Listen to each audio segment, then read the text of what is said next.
estar aqui revendo vocês. Foram 10 dias de internação, acho que 5 ou 6 dias de UTI, 10 quilos a menos, mas estamos felizes por estarmos aqui pela graça do Senhor. Amém? Você pode dar uma salva de palmas ao Senhor. Glória a Deus. Uma grande felicidade para a nossa igreja local, podermos estarmos juntos, não só pela questão do meu adoecimento, mas também por outros 3 casos que tivemos aqui na igreja, simultaneamente de Covid, que nos levou a interromper as reuniões por 15 dias. Eu, o senhor Lucas, o Raí, a Carol, posteriormente, um pouquinho mais adiante, quando já estávamos ficando bem, a nossa irmã Adriana, esposa do Elton, mas graças a Deus, atualmente, não temos nenhum caso de contágio mais em nossa igreja e todos estão bem para a glória do nome do Senhor. O que infelizmente é um grande desafio nesses dias de pandemias em que muitas igrejas têm perdido muitos irmãos, têm perdido muitos pastores em decorrência disso.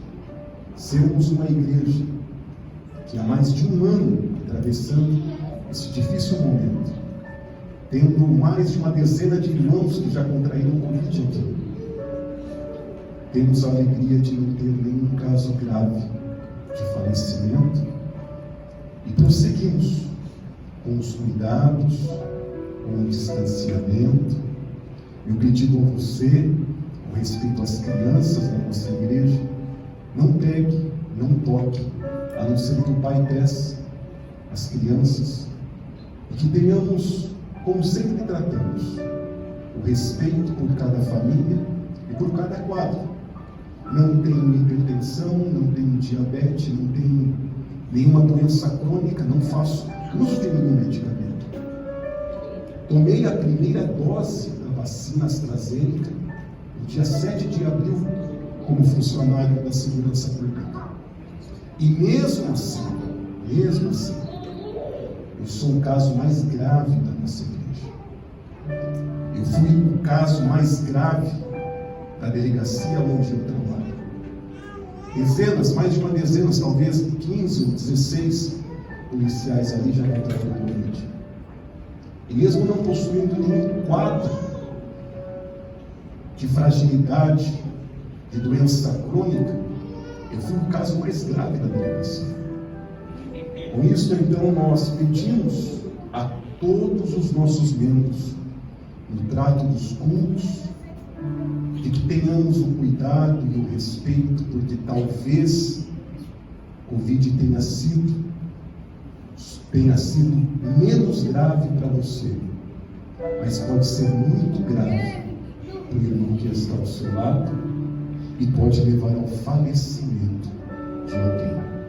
Por isso que durante este ano todo, eu não liguei para ninguém da igreja que não esteja vindo ou que esteja vindo alternadamente.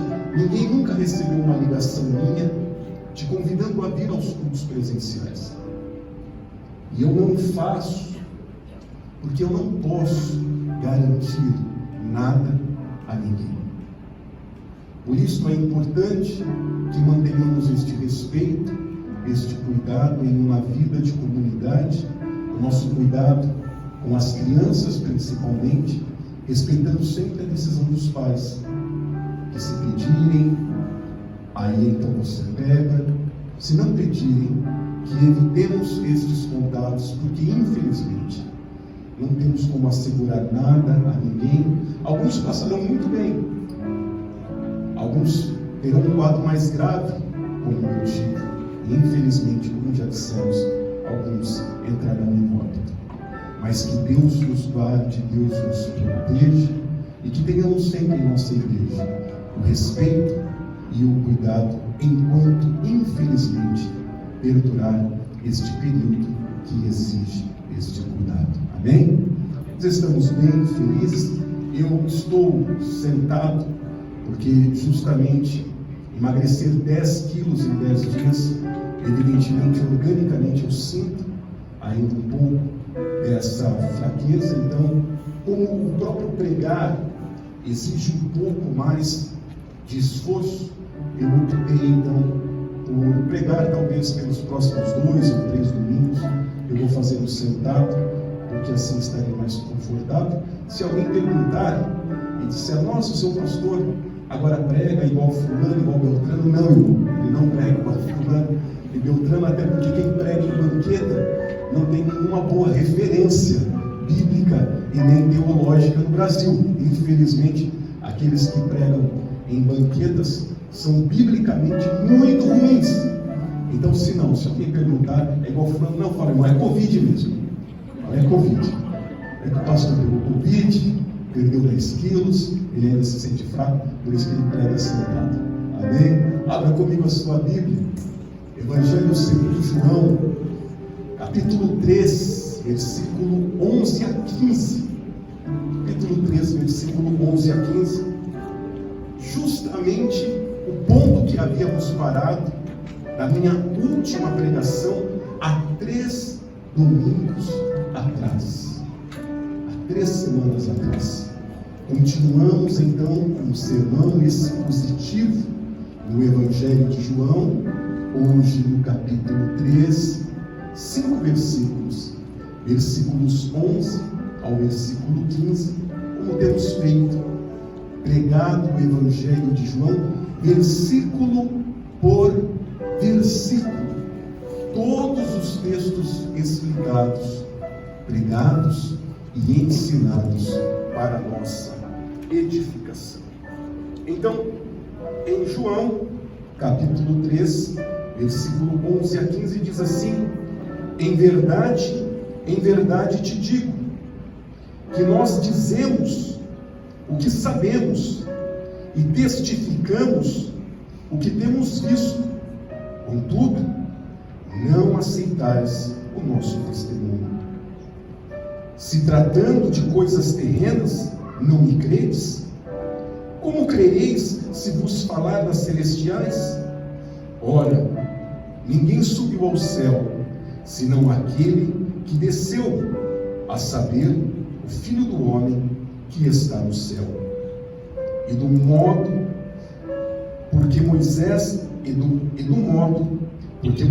levantou a serpente no deserto, assim importa que o Filho do Homem seja levantado, para que todo aquele que nele crê tenha a vida eterna. Amém? Feche comigo os teus olhos. Vamos orar a Deus. Feche comigo os teus olhos. Senhor meu Deus, nós te agradecemos pelo teu cuidado, pelo teu amor, pela tua misericórdia. Te agradecemos por estarmos aqui nesta manhã, em meio às tempestades que atravessamos, ao adoecimento de alguns irmãos, ao meu adoecimento.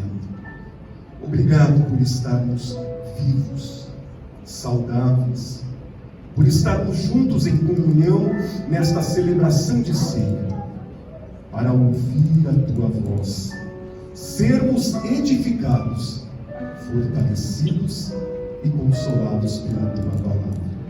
Em nome de Jesus. Amém. Amém. Graças a Deus. Iremos, portanto, versículo a versículo, como sempre temos feito. Leia comigo então João capítulo 3 e versículo 11. Asseguro-lhe que nós falamos do que conhecemos e testemunhamos do que vimos, mas mesmo assim vocês não aceitam o nosso testemunho.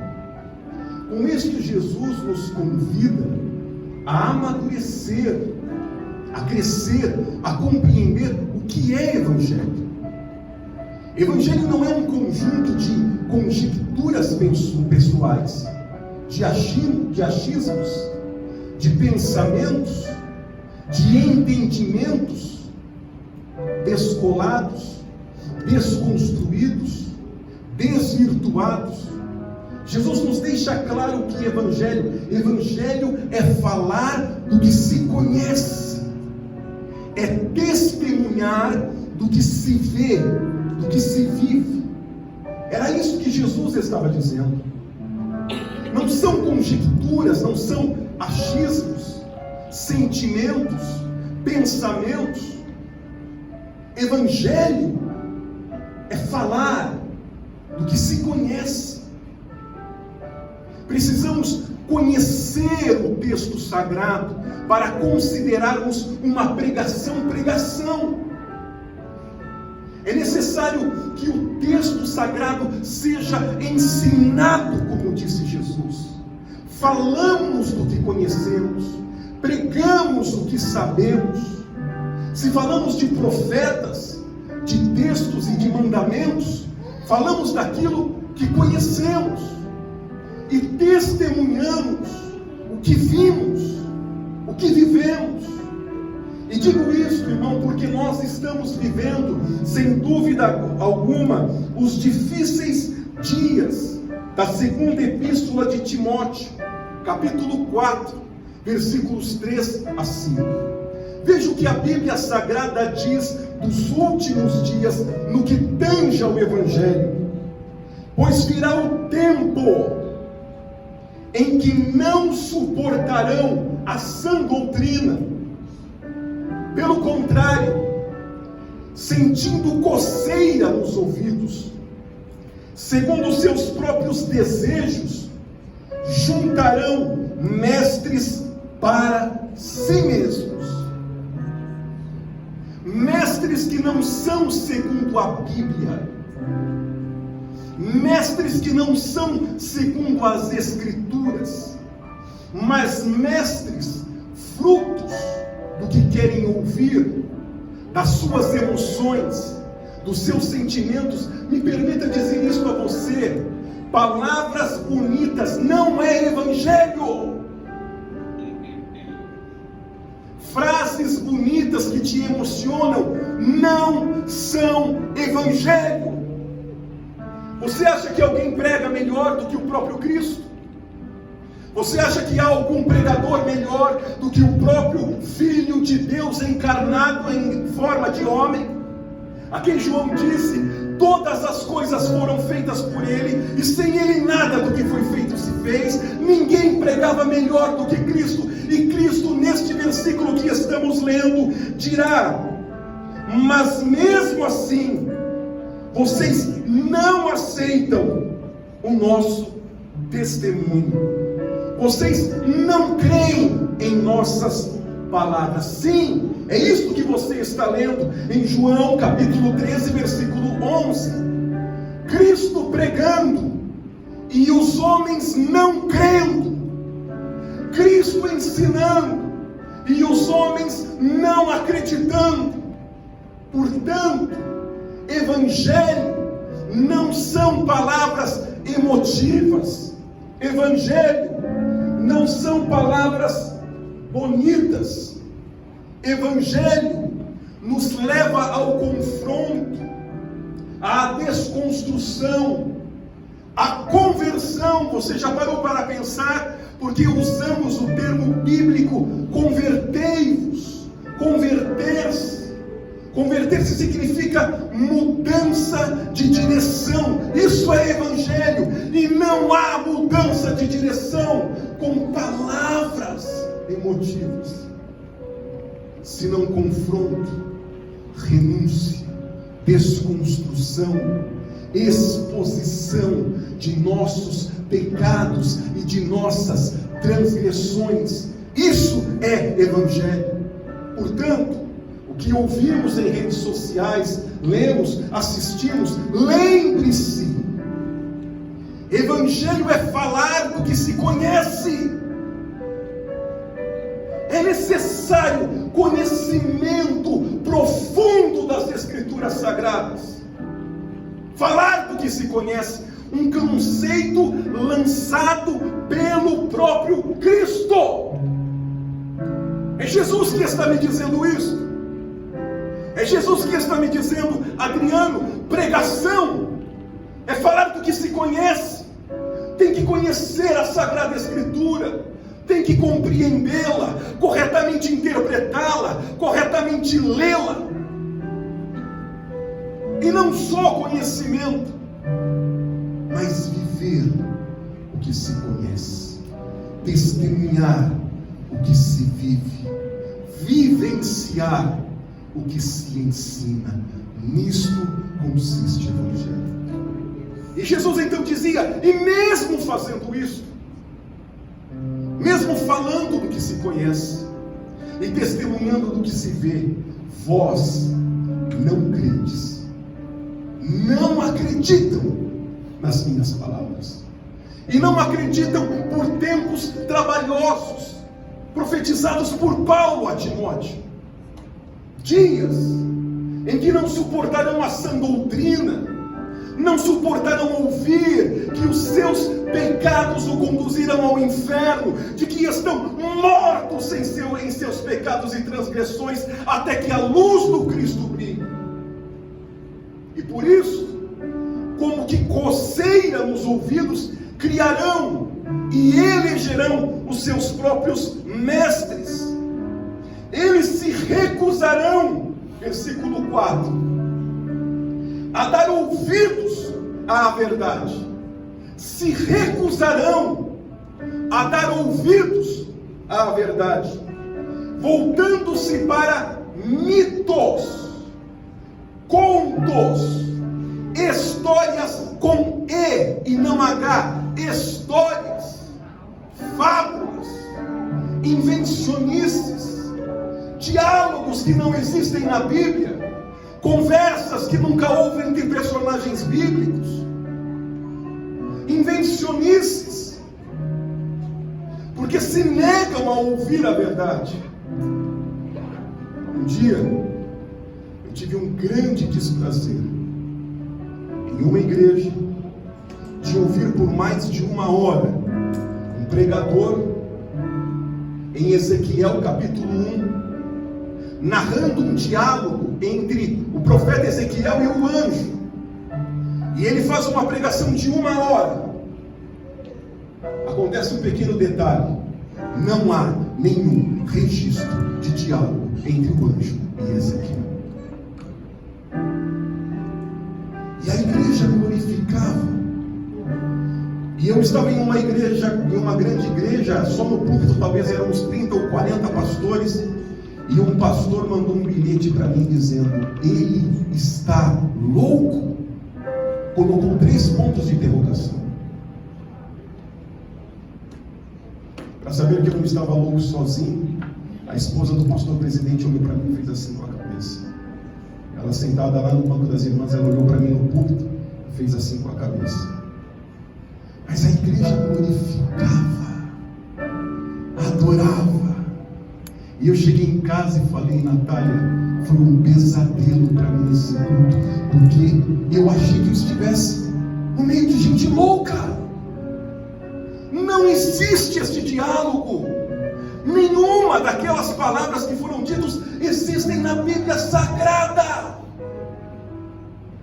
Não há uma narrativa entre o anjo e Ezequiel. E como pode alguém no púlpito de uma igreja apregoar um diálogo com mais de 1 hora de um anjo com Ezequiel, quando isto não existe na Bíblia? Isto é crer nos mitos. Isto é crer em fábulas. Isto é crer em histórias com E.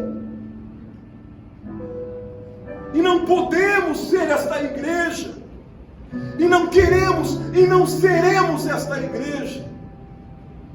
Estamos aqui para ouvir o que se conhece. Estamos aqui para testemunhar o que vimos e vemos, como isso ensinou-nos Jesus, ainda que isso não seja popular. ainda que isso não se traduza em números, ainda que isto não nos dê grandes doações de ofertas e contribuições, não importa. Queremos viver o Cristo que dizia: por isso, por pregar o que conheço e testemunhar o que vejo, vocês não creem nas minhas palavras. Seja esta a nossa igreja. Os que poucos creem, mas creem na verdade do Evangelho. Você pode adorar a Deus por isso? Versículo 5 diz: você, porém, dizia Paulo a Timóteo, seja sóbrio em tudo, suporte os sofrimentos, faça a obra de um evangelista, cumpra plenamente o seu ministério.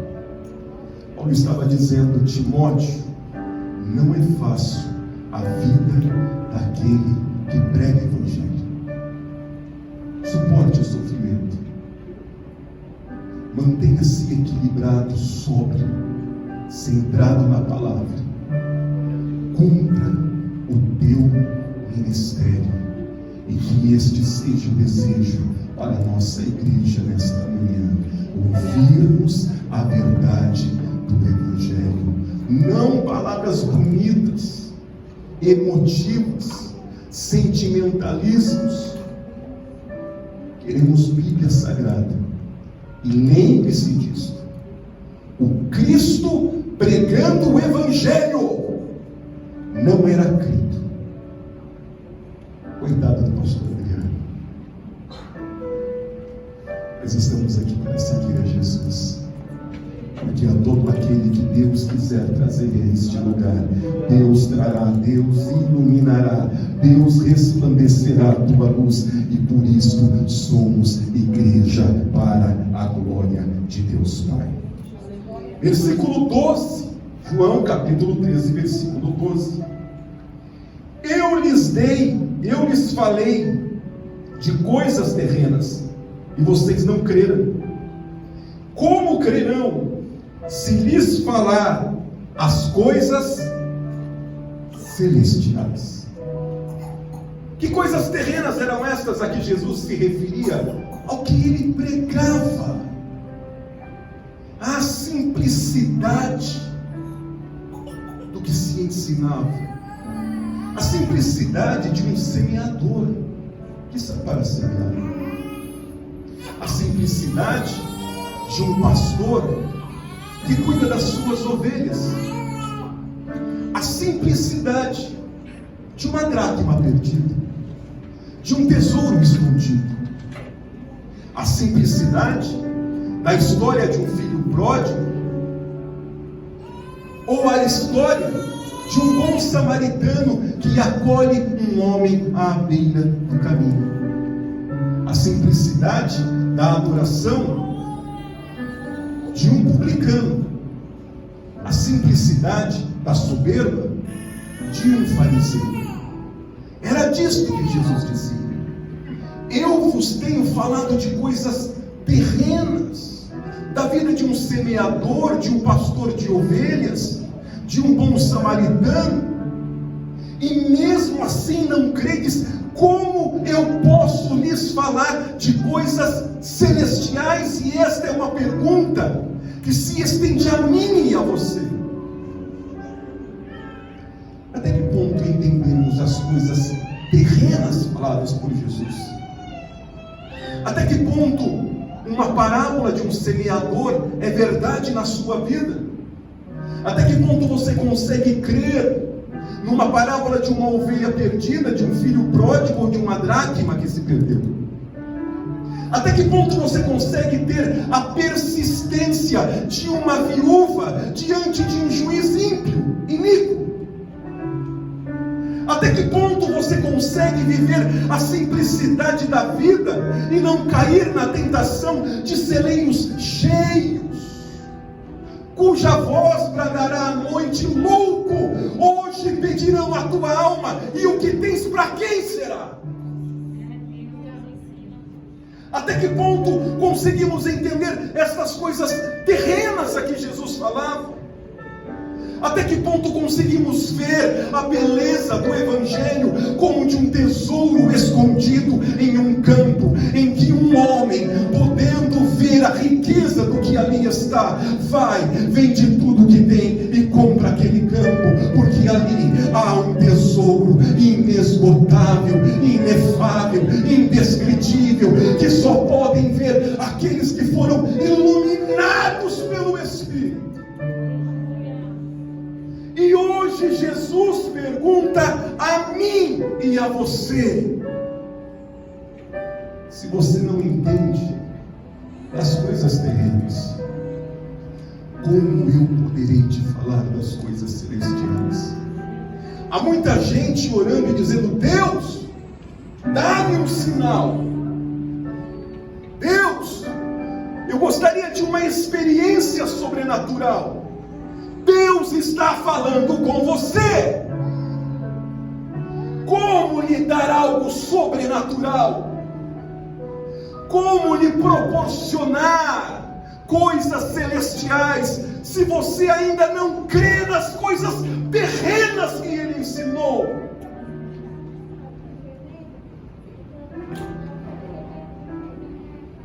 Você precisa dar uma resposta para Deus nesta manhã.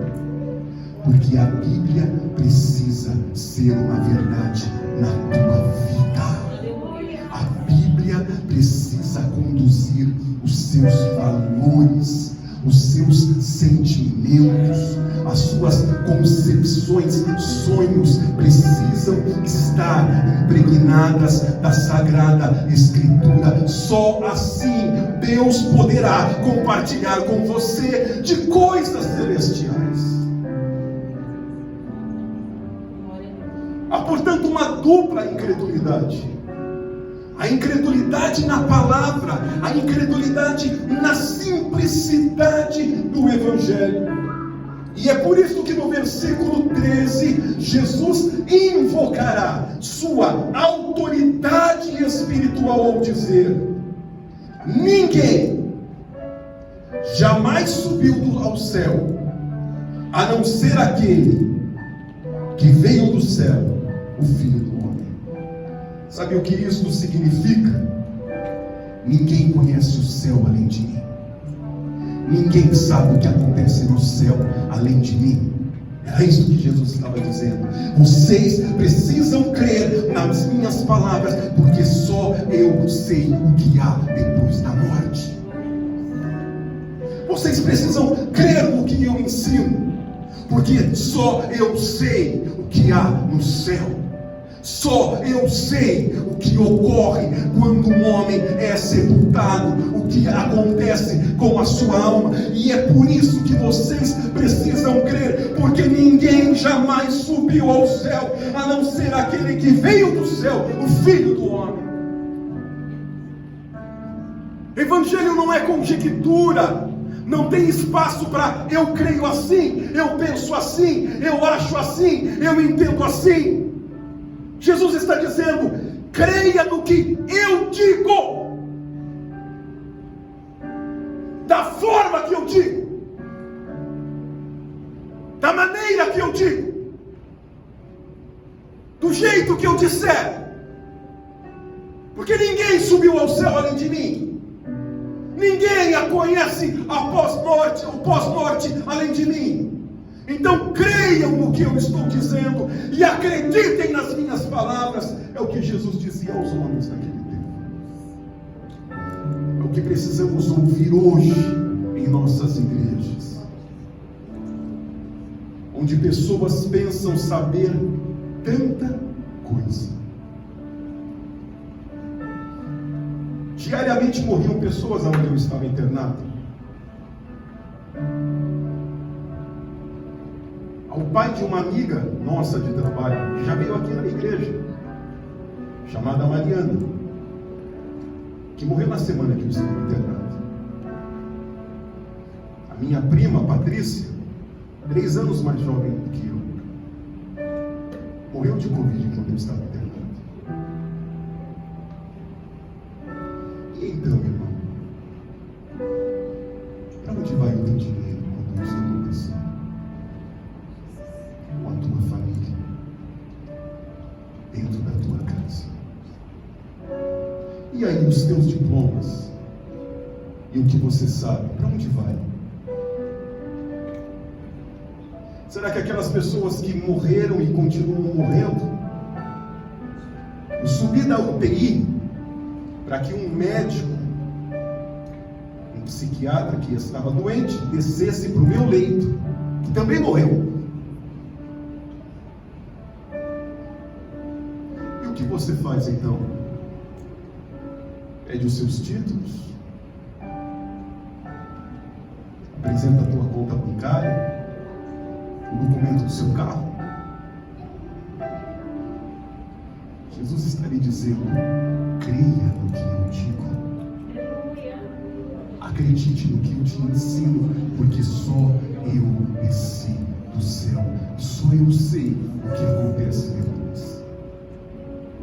Que nesta manhã tenhamos a humildade de dobrar os nossos joelhos e fazer como o jovem Samuel.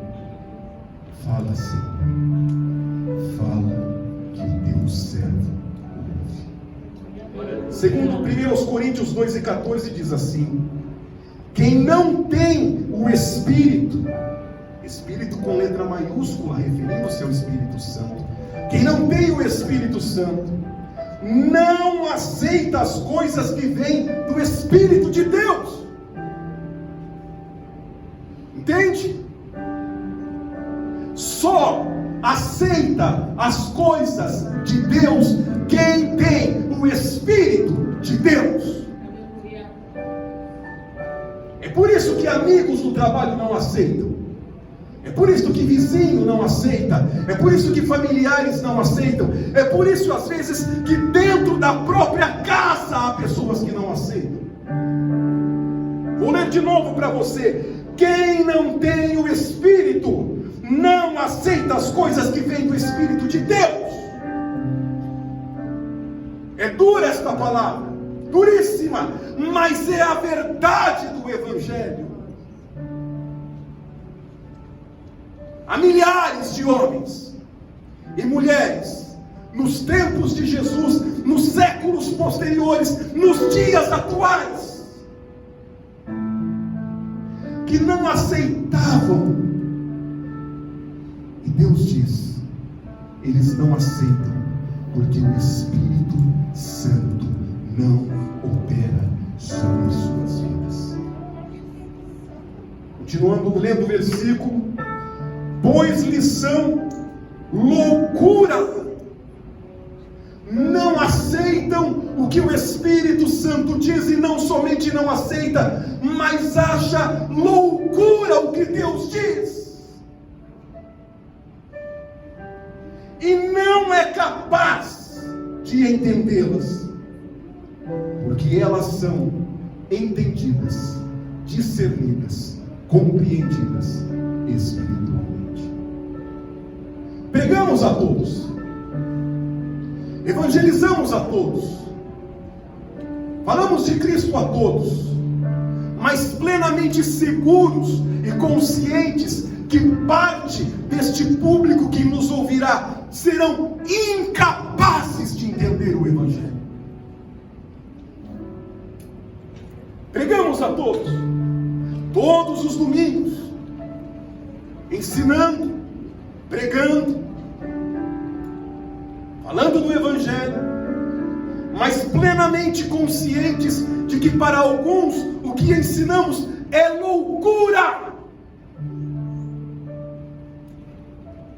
Pregamos a todos, mas plenamente conscientes de que parte deles não aceitarão o que vem do Espírito de Deus. Irmão, é por isso que a porta é estreita. É nisso. A porta não é estreita por causa do cabelo, da saia, da calça, do terno, da gravata. A porta é estreita por isso. Disse Jesus: a porta é estreita, muitos procurarão entrar por ela e não conseguirão. Porque para muitos, é a porta da loucura. É a porta das coisas que eu não concordo e que eu não aceito. É a porta do que eu sou, segundo a Escritura, incapaz de entender. E tudo isso acontece por uma explicação muito simples: não há ali Espírito de Deus. Para quem acha que somos nós que escolhemos a Deus, para quem acredita que somos nós que escolhemos o Cristo, este versículo me traz sérias dúvidas, porque diz de uma incapacidade de compreensão, uma incapacidade de entendimento, cujo entendimento só se dá quando a luz do Espírito Santo brilha e ilumina aquele coração. Por isso cremos na Bíblia Sagrada quando Jesus diz em João 15,16: não foram vocês que me escolheram, mas eu vos escolhi e vos nomeei para que vades e deis frutos, a fim de que tudo que pedirdes ao Pai, Ele vos conceda. Adore o nome do Senhor. Glorifique a Deus. Se hoje o Evangelho é verdade na tua vida, se hoje para você não é loucura pautar e conduzir a vida pela Sagrada Escritura, se para você não é loucura ser participante de uma igreja, de uma comunidade, glorifique a Deus, porque o Espírito Santo opera sobre a tua vida e lhe dá discernimento sobre coisas espirituais. Se você sente falta da comunhão da igreja, se você sente falta dos cânticos, da palavra, do caminhar junto, glorifique e adore a Deus, porque é o Espírito Santo iluminando a tua alma, inundando o teu coração, abrindo os teus olhos para coisas celestiais. Você já parou para pensar nisso? No culto que alguém boceja, é o mesmo culto que alguém chora. No culto que alguém fica olhando no Facebook, é o mesmo culto em que alguém derrama a alma e se quebranta diante de Deus. E estas diferenças de comportamento estão onde Deus opera e onde Deus não opera, onde o Espírito Santo atua e não segundo a sua plena vontade soberana, vontade, iluminando a quem quer iluminar, salvando a quem quer salvar. E se você, portanto, é uma dessas pessoas que ao entrar à igreja sente algo diferente nos cânticos, nas orações, na palavra, o desejo, glorifique a Deus, porque há um mover do Espírito sobre a tua vida nesta manhã. Não estamos entre aqueles que ouvindo Cristo não creram, mas estamos entre aqueles que ouvindo a Cristo dirá: a quem iremos nós, se só o Senhor tem palavras de vida eterna. Glória a Deus, glória a Deus, glória a Deus. Versículo 14.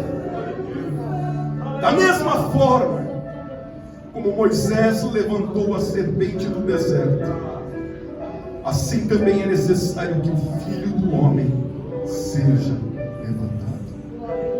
Em Números capítulo 21, não irei ler, mas do versículo 1 a 9, ocorre esta passagem a que Jesus se refere, em que o povo de Israel, cansado, exausto de batalhas, guerras, fome, sede no deserto, se rebela contra o Senhor e murmura contra Deus, e por isso Deus os castiga, exerce o seu juízo sobre eles, enviando serpentes que passam a matar o povo.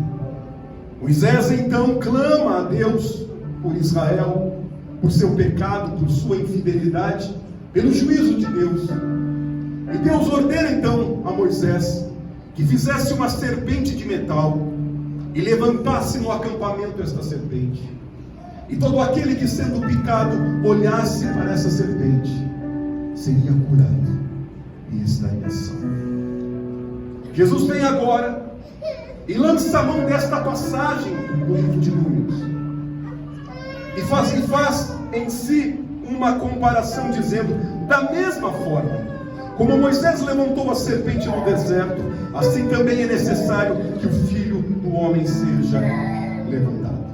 Há um versículo que certamente nos ajudará a esclarecer do porquê Jesus se compara a uma serpente de metal. E por que Jesus diz que, assim como olhando para aquela serpente de metal, precisavam que os homens olhassem para Ele, para o seu Evangelho, para a sua palavra, para a cruz do Cristo, e assim fossem salvos. Segundo aos Coríntios capítulo 5, versículo 21, diz assim: Deus tornou pecado por nós aquele que não tinha pecado. Jesus identifica-se com a serpente do deserto, porque ele, sem pecado, carregaria sobre si os nossos pecados, as nossas maldições, a nossa condenação. Deus tornou pecado por nós aquele que não tinha pecado, para que nele nos tornássemos justiça de Deus. Há um preço pago na cruz. O Cristo, que sem pecado se torna pecado, para que nós, injustos, por sua justiça, fôssemos justificados para a glória do Senhor. Você pode adorar a Deus por isso. Você pode glorificar a Deus. Ele se fez pecado. É isso que lembramos nesta manhã de ceia, ao participarmos da comunhão do corpo e do sangue. Aquele que foi morto e morreu para que fôssemos justificados e vivêssemos nesta manhã a justiça de Deus. Não é por nós, é por Ele, porque nele, por Ele e para Ele são todas as coisas. Amém? Último versículo, versículo 15, diz assim: para que todo o que nele crer tenha a vida eterna. Há duas palavras em grego usadas no Novo Testamento para a tradução de vida. A primeira, bios, da onde vem uma disciplina científica chamada biologia. Biologia, o estudo sobre a vida na sua individualidade, pessoalidade, a vida na sua diversidade. Muito bem composto a disciplina biologia, porque ela estuda cada espécie, de cada agrupamento, em cada diversidade que exista de vida sobre a terra. Entretanto, Jesus utilizou a palavra não bios. Aqui em João 3:15, no texto original ele utilizou a palavra zoé. Zoé tem um sentido mais amplo. Zoé é a vida que a todos transpassa. É a vida que em todos se manifesta. O fôlego de vida presente a todos os homens. E quando Jesus, portanto, fala sobre vida eterna, ele diz zoé, porque não é uma individualidade, uma pessoalidade ou uma diversidade, mas ele fala de uma vida abundante que a todos se revela e a todos se manifesta e que transcende a individualidade, transcende a pessoalidade, transcende a diversidade, transcende a tudo e a todos e nos conecta com aquilo que ele chamou de eterno. Vida eterna é a vida do próprio eterno. Se você não sabe, o termo eterno é o termo escolhido por judeus de todos os tempos e até do judaísmo contemporâneo para identificar hoje o nome de Deus.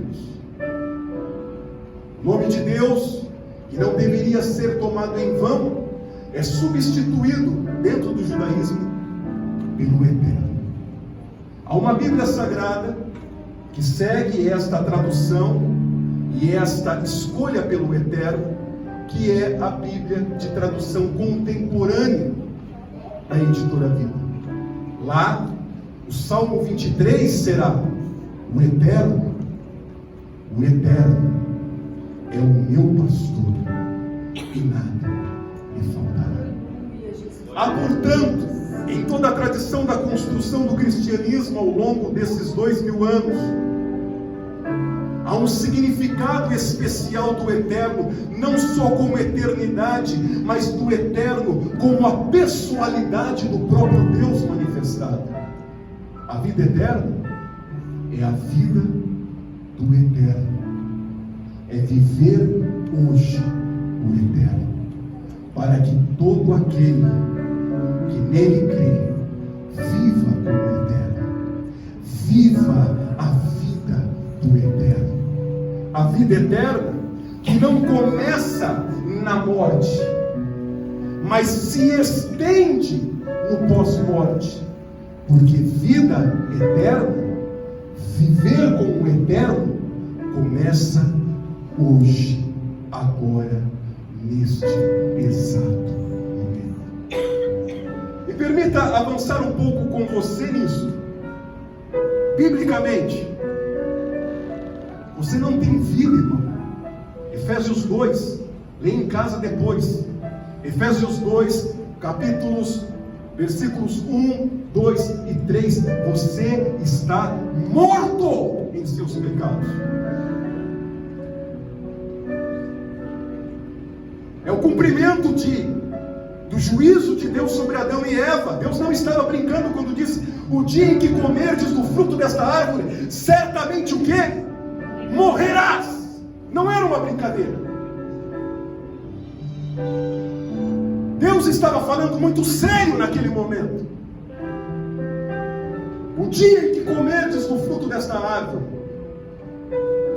o dia que o pecado adentrar a tua alma, Adão, Eva, vocês estarão mortos. Morto que fala, que anda, que vai na faculdade, que trabalha, dirige, mas está morto. Para Deus, está morto em seus pecados. Então não nutra a ilusão de que há uma vida na igreja e uma vida fora da igreja, uma vida no evangelho e uma vida fora do evangelho. Não há esta vida para Deus. Nós vamos pregar no próximo domingo, João 3,17. Ele não veio para condenar o mundo, mas para que o mundo fosse salvo por ele. Não veio para condenar, porque o mundo já está condenado.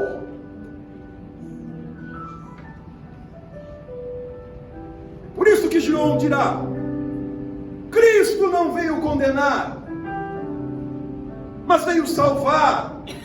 E não veio condenar, porque o mundo já está condenado, já está desde Adão e Eva morto em seus pecados. Salmo 51, Davi escreveu: em pecado fui concebido, em pecado me gerou minha mãe. Mortos. Me permita então dizer que a vida que você imagina não existe. Uma vida na igreja e uma fora da igreja, no evangelho e fora do evangelho. Até porque em você não existe vida, em mim não existe vida, em homem algum sobre a terra existe vida. Porque vida, para Deus, é o que Paulo escreveu em Gálatas 2:20. E vivo, não mais eu, mas Cristo vive em mim. A vida que agora eu vivo na carne, eu vivo na fé do Filho de Deus, o qual me amou e se entregou a si mesmo por mim. Isso é vida. Isso é vida. É por isso que Jesus dizia: eu sou o pão vivo que desceu do céu, e quem comer deste pão jamais terá fome. Venha e de graça beba da água da vida. Quem tem sede, venha e beba. Não há vida sem Deus. Por isso eu trabalho com gente morta. Gente que pode andar comigo numa viatura, mas está morta. Que dirige, mas está morta. Que fala, anda, tem filhos, esposa, mas está morto. Há uma única vida, a vida do eterno. Sabe por que você está aqui ouvindo isso nesta manhã? Porque Deus não te quer morto. Deus não te quer morta. Deus não te quer vivendo estes sonhos de gente morta, caminhando para a morte. É por isso que Deus te trouxe aqui nesta manhã, para lhe dizer: você está morto e morta, e só há uma vida, a vida do próprio eterno. Vivemos como Jesus ensinou em João capítulo 15, somos apenas ramos da videira. Todo ramo que não está em mim morre, seca e é lançado no fogo. Mas todo ramo que está ligado em mim, este produz muito fruto para a glória de Deus Pai. Imagina uma videira então, irmão, uma parreira, um monte de ramo. Somos nós. Esses ramos só terão vida se estiver ligado na videira. Não há uma vida com a videira e uma vida sem a videira. Somos ramos.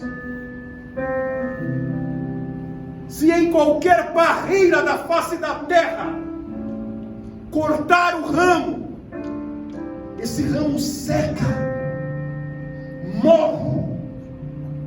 Era esta simplicidade, as coisas terrenas de Jesus, que não criamos, que não cremos, que resistimos em entender a simplicidade de ir até uma barreira e simplesmente com uma tesoura cortar um ramo e observar aquele ramo morrer e secar. E Deus então está dizendo: você, Adriano, é como este ramo. Se não estiver em mim, seca. Se não estiver em mim, morre. E se faz o que com galhos secos? Se queima no fogo. Vida eterna é a vida da videira, sendo vivida a cada dia, por cada ramo que sou eu e você. Aleluia. Há uma única vida, a vida de Deus. Há uma única vida, a vida do Evangelho. E Deus te convida nesta manhã a viver este milagre do Senhor sobre a tua vida, sobre a tua casa, sobre a tua família. Irmão, é claro que eu vejo o que você vê, eu vejo redes sociais, eu vejo internet, eu vejo gente morta fazendo graça. Eu vendo gente morta promovendo e se promovendo. Morto. Porque se é verdade que diz a Bíblia, estão mortos. E estando vivo, não imito gente morta. Você já viu alguém brincar de morto? Vamos brincar em casa todo mundo de morto? Vamos colocar um caixão e deitar no caixão? Não imite gente morta, irmão. Não queira ser como gente morta. Não faça o que gente morta faz, mas viva o Evangelho, coisa de gente viva. E é claro, irmão, vivo é igual morto? É a mesma coisa? Um morto é igual vivo? A gente não vai ser igual. A gente não pensa igual. A gente não quer coisas iguais. A gente não deseja as mesmas coisas. A gente não tem os mesmos sonhos. Por uma simples razão. De um lado tem gente morta, do outro lado tem gente viva. E eu oro a Deus para que você esteja vivo nesta manhã, para a glória do Senhor, para que haja vida do Espírito Santo sobre você, brilhando nesta manhã, te fazendo sonhar o que os teus amigos não sonham, te fazendo desejar o que os teus amigos de trabalho não desejam, te fazendo ver a vida de uma maneira que eles não veem, porque você está vivo, iluminado, agraciado, abraçado, amado pela cruz do Cristo, vivendo aqui como o eterno, a vida do eterno, a vida eterna, a vida como o eterno, vivendo a eternidade de Deus hoje e agora. Eu vou encerrar com um testemunho daquilo que eu vivenciei nesses dias que eu estive internado. Na quinta-feira, dia 29 do mês de abril, foi o dia que eu fui internado.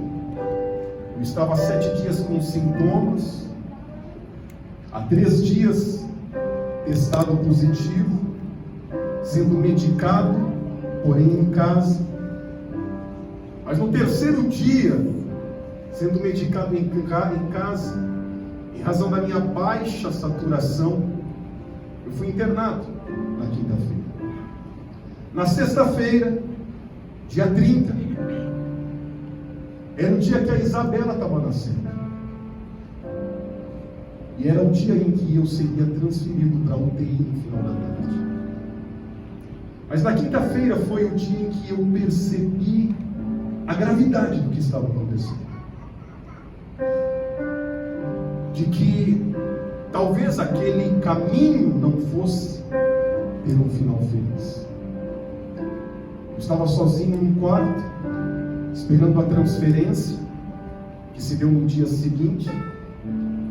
E mesmo fisicamente doente, eu achei que aquele era o momento de fazer uma oração a Deus.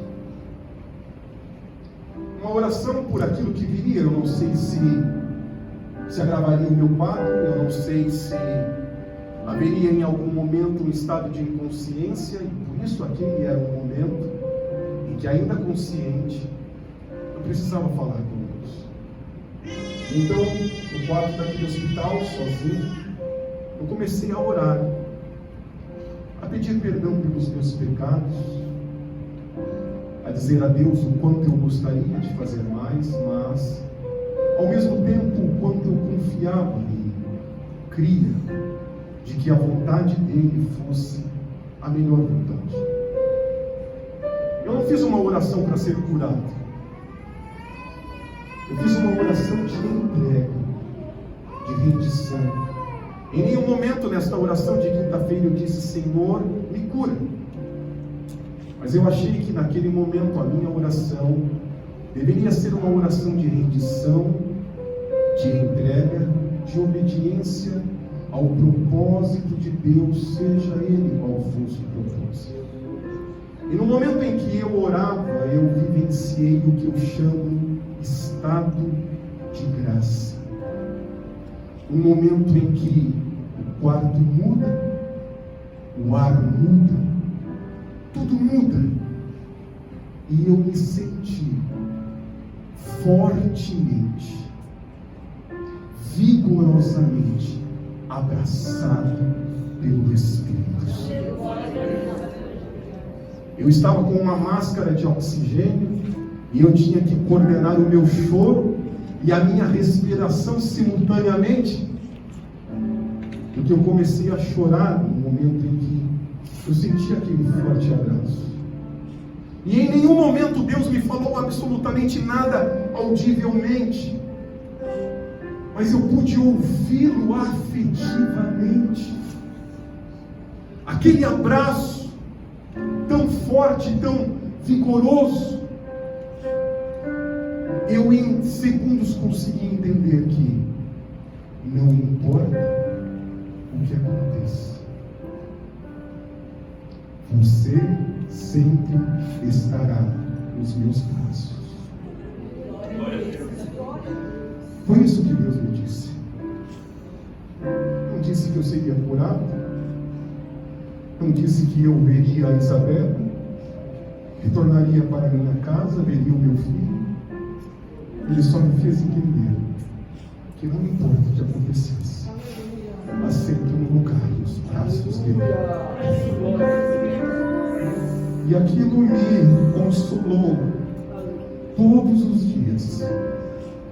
Quando eu recebi a notícia que eu estava descendo para a UTI, a palavra que me vinha era: há sempre um lugar para você nos meus braços. Há sempre um lugar para você nos meus braços.